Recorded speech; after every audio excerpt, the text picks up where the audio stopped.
back to my channel. It's time for a recap of what went down on last night's episode of Tea and a Mom Next Chapter. Listen, I've got a trip coming up tomorrow, so I don't have time to get on camera today. Sorry about that. So let's get to it. At the very top of the episode, Brianna tells the girls during their video chat that she went on a date with Devoin recently, that they've been flirting on all sorts of things like that. And then she invites him to come to Florida for a little trip. And I'm like, the budget is so damn skimpy on this show because it's always Brianna inviting people to come to Florida. And I'm like, y'all can't spring for a little trip somewhere a little bit more exciting than this? Like, how many times do these girls have to go to Florida?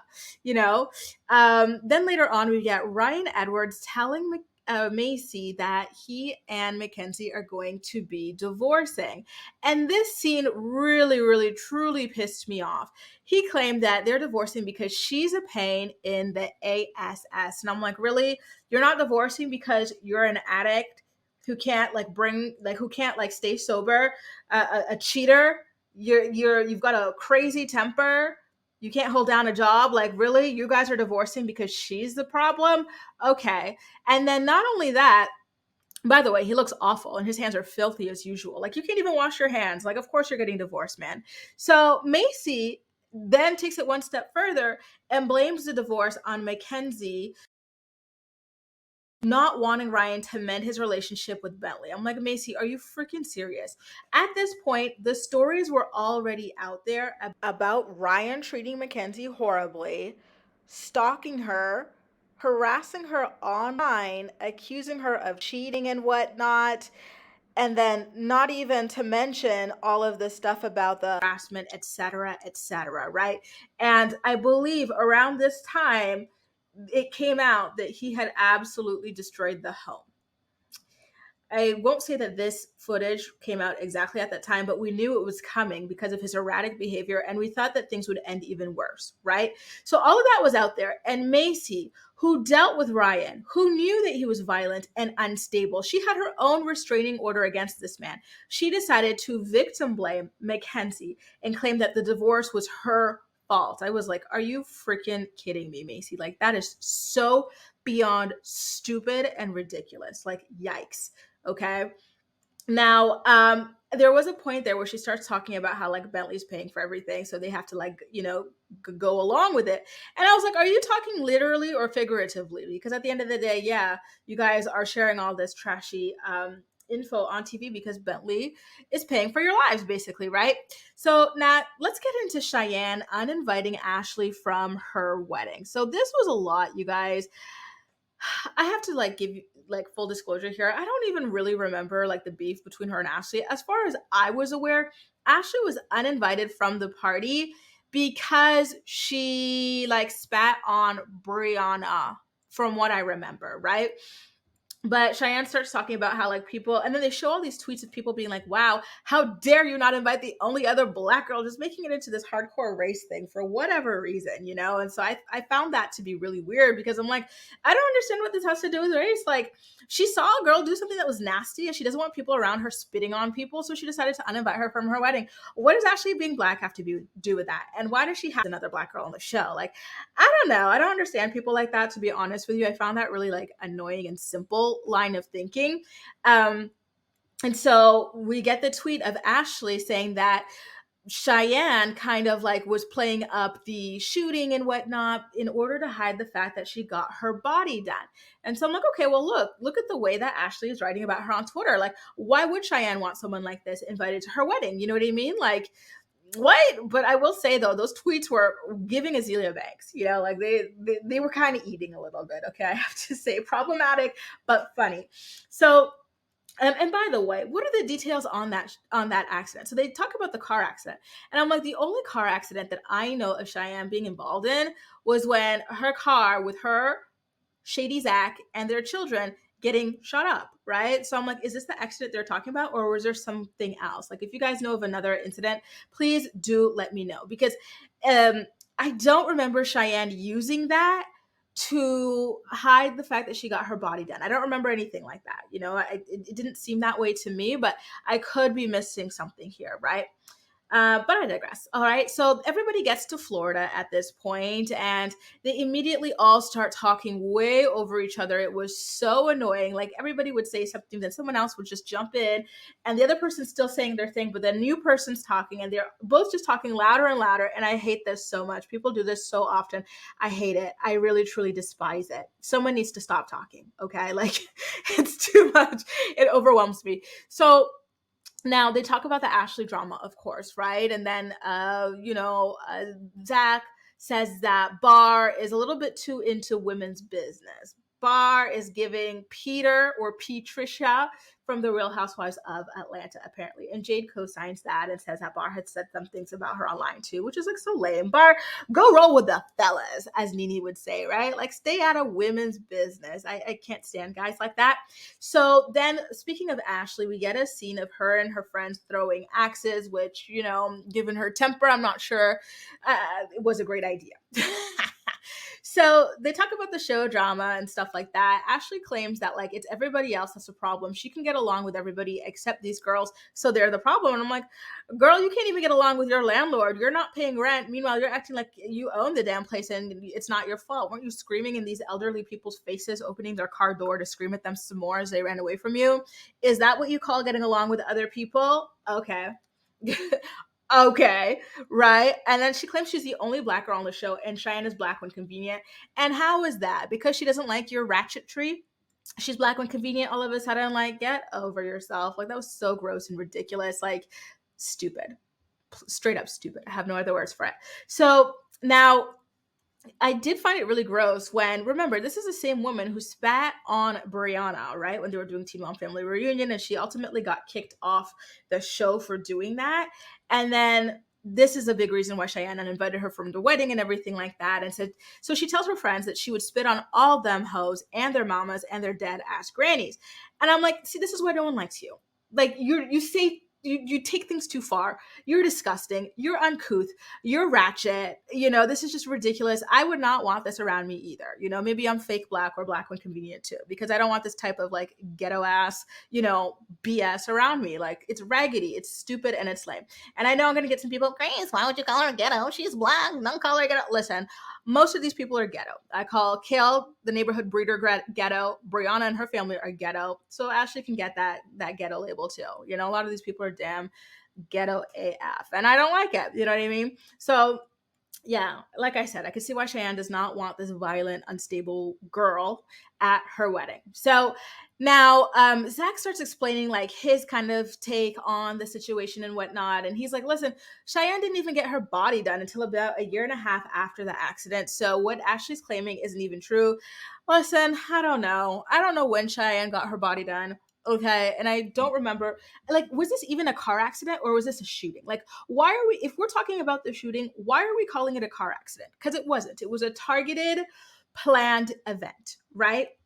But I digress. So, and speaking of, we need more details on that, Zach. Zach, we know you're a shady character, right? Who was involved in a lot of illegal activity over the years. So I want to know more about why one of these people who may be from your shady past wanted to shoot you and didn't care that your children were in the car, right? Like it's been a while. I'm sure that this case has moved forward a little bit so we can get a little bit more info about it, and yet nothing. It's very interesting to me. So anyway, back to ignorant Maci talking about this divorce situation. Let me pull her photo up. So here she is. She says that Bentley doesn't really care about the divorce because he never really cared for Mackenzie, which I felt like was a very messy thing to say. She did it explicitly to hurt Mackenzie, which I think, on one hand, I'm like, this is not the time, Maci. You know that Ryan has been horrible to this woman and to these children. So like you trying to hurt her is giving pick me to me. But on the other hand, I'm like, listen, ain't no fun when the rabbits got the gun, right? When Mackenzie was the pick me, she went right in on Maci when Maci had the restraining orders against Ryan and was talking about him being unstable and violent. So listen, I guess it's Mackenzie's turn is what Maci feels like. This was her getting vengeance. But at the end of the day, it's like, who wants to align themselves to this man, right? Like this man is a walking, talking L. So like both girls are just playing themselves, riding for him like that. Now, I do want to go back to the comment she's made about Bentley not really caring for Mackenzie. Listen, that does not surprise me one bit because we have seen Mackenzie and Ryan bully Bentley. Do you guys remember there was this one season where they were golfing? Bentley felt as though Ryan was cheating on his score. Ryan refused to, like, go back and recount. And then they basically called him a crybaby and stuff and just made fun of him to his face and whatnot. So, yeah, I could see why he doesn't really like her. So, boop. Too bad, so sad. Now, let's go back to Brianna and Devoin, this forced storyline. She claims that Devoin asked her to sleep together again last night and that she declined it and that it's been 6 months since she got laid.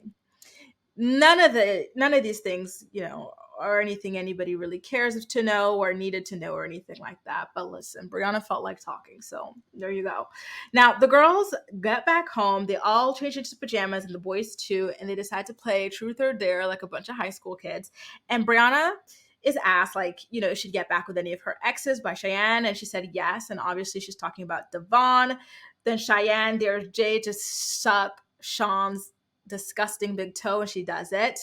And then I don't know who orders this, but someone orders Brianna and Devoin to kiss. At this point, I stopped paying attention. I was tired. I was like, oh my God, is the show still going? Like, it's not that interesting. So they kiss. And then we get back to Cheyenne ordering Brianna to give Devoin a love dance. And I'm like, how many times is Cheyenne going to do the truth or dare like stuff? Like, when is someone going to ask her to do something? You know what I mean? Like, it felt like it was just her doing all the questions or whatnot. So that was weird.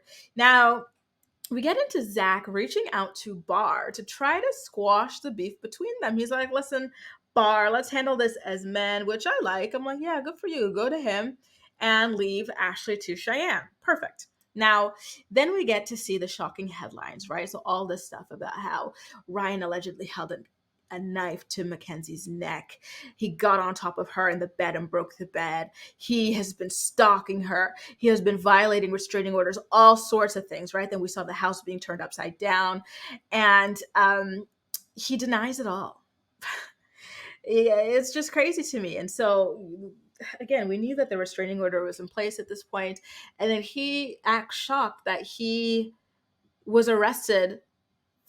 charged with harassment for quite literally harassing her. We saw him harass her on social media. It was horrible, right? And then not only that, but the producer Kiki gives this known abuser a platform to accuse Mackenzie of cheating on him. So he goes on about this. He tells this stupid story that we don't even know if it's true or false. This man's brain, if he even had one to begin with, is so fried up. He doesn't live in reality, right? And like, as a hardcore addict, all he does is lie. All he's been doing is lying for ages, claiming to be sober and whatnot. So I was disgusted that they gave him the floor to do that and that they aired that because it's complete and utter BS. It doesn't matter if Mackenzie finally cheated on you, Ryan, because guess what? You cheated on her so many times already. You were exposed each time. One of the girls that you matched with on Tinder gave me your number. Remember, guys, I did a reporting on this back in 2016, and I called and I talked to your stupid ass on the phone and everything. So if she cheated on you once after you cheated on her so many times, asking every girl in the hood how pink their coochie is, good. You deserved it. Maybe wash your hands a little bit and, and just, my brain is freezing because I want to say passer aux autres choses, like move on. You know what I mean? Like, just so stupid. I don't care that she cheated on you. You deserved it. You cheated on her a million times.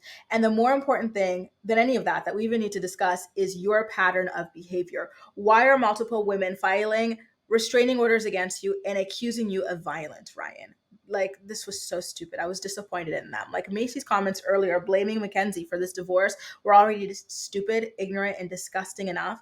But now this, come on. So they did ask something about like him flipping out and having a bad temper. He corroborates that, and it's like, well, thank you, case closed, right? And now all of a sudden he cares about Bentley, right? He cares that Bentley didn't like Mackenzie, so he's like, yeah, Bentley doesn't really care, he doesn't like her that much anyway. And it's like, okay, well, that's not a gotcha moment for Mackenzie. If anything, you just expose yourself for not giving a crap about your son and his feelings, because you knew all this time he didn't like Mackenzie. right? And that didn't bother you. That didn't stop you from being with her all these years, right? You chose her over your own son. So don't sit there like this is a diss against her. You're dissing yourself. You're showing how little you care about that boy's feelings. So get out of here. Now, by the way, he seemed high during this convo, just like he seemed high all season. And he's twitching. He looks like he's tweaking, and then he does actually ultimately admit to relapsing since the whole divorce. And again, it's like you did not relapse because of the divorce. We're not going to blame this on Mackenzie. You never got off the drugs, dude. You've always been on them. He just always looks for convenient, like, moments to blame these things on other people. And now Mackenzie is the reason, right? What happened to Maci being your trigger? So then we get a scene of him sitting in his garage telling us that he regrets turning to, the booger sugar, the needle fetal again, and all that he's put his kids through, especially Bentley. Bentley, obviously being the oldest, he's seen a lot of this mess. And not only that, but they've chosen to air all this mess forever, right? And like his friends have seen it, his coaches have seen it, the cashier at the grocery store has seen all this mess. So yeah, he really, truly, him and Maci have put Bentley through a lot by making all of this so public.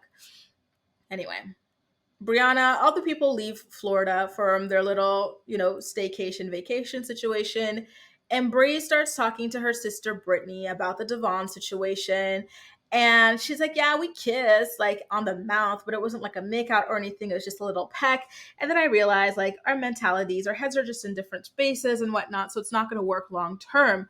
So Brittany tells her to stop playing games then and just like move on. You know what I mean? And I'm like, great advice, Brittany. I don't know. Brianna just strikes me as someone that's just so thirsty for attention at the end of the day. Like she just likes that bar. What's his face? That Devon likes her. Nothing more, nothing less. She's just, I don't know. Like she just strikes me as very like just weird and not smart. Like she's just odd.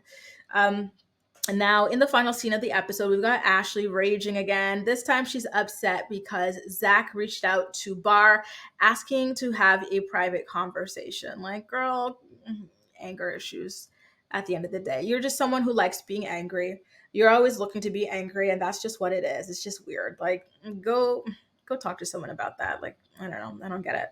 Oh, Lord have mercy. I just can't. But, good luck. God bless. See how far that takes you in life. Anyway, you guys, that is a recap of what went down on last night's episode of Teen Mom Next Chapter. I'm going to be away for the weekend. I'm doing a trip with my friend. My friend is Tunisian. So I'm going to go visit him there for the weekend. And so I'm not going to be uploading as much as normal, but I will try to upload at least a little bit. So stay tuned for that. And in the meantime, let me know what you thought about this episode. Bye, guys.